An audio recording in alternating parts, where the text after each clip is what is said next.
इस प्रश्न उत्तर की श्रृंखला में साधक ने रमन महर्षि से पूछा है कि मन के बार बार विचलित होने का क्या कारण है और ध्यान की अवस्था में शरीर कैसे और क्यों प्रभावित होता है।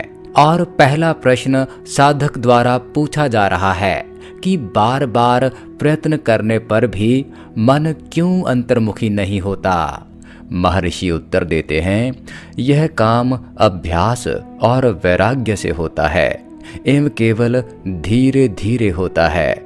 मन दूसरों के खेत में चोरी से घास चरने की आदत वाली गाय के समान है, जिसे सरलता से अपनी गौशाला में नहीं रखा जा सकता। उसका मालिक कितनी ही हरी घास से और अन्य अच्छे खुराक से उसे ललचाए, पहले तो वह उसका स्वीकार ही नहीं करती। कुछ समय बाद वह थोड़ी हरी घास स्वीकार करके ठहरती है, लेकिन उसकी भटकने की पुरानी आदत फिर से अपना बल दिखाती है और वह भाग खड़ी होती है। मालिक के बार बार ललचाने पर धीरे धीरे वह अपनी शाला में रहने की आदी बन जाती है और आखिर उसे स्वतंत्र छोड़ने पर भी भटकती नहीं है।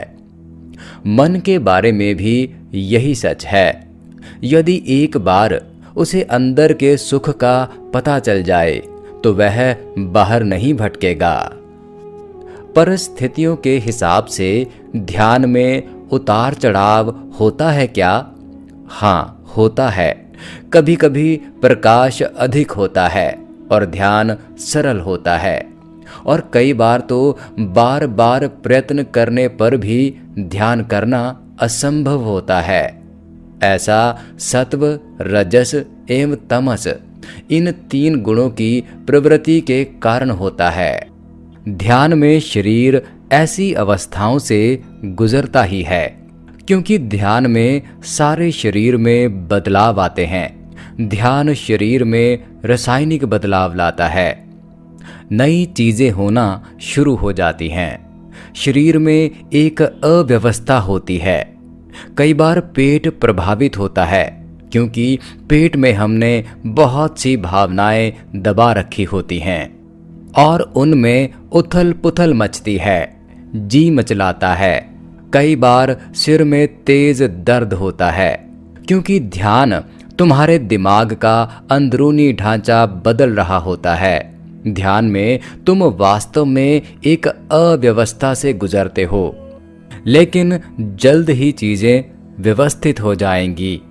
लेकिन कुछ समय के लिए हर चीज अव्यवस्थित होगी, क्योंकि शरीर लंबे समय से शासक रहा है। बहुत से जन्मों से यह सम्राट रहा है और तुम इसके गुलाम रहे हो। अब तुम हर चीज को पूरा बदल रहे हो।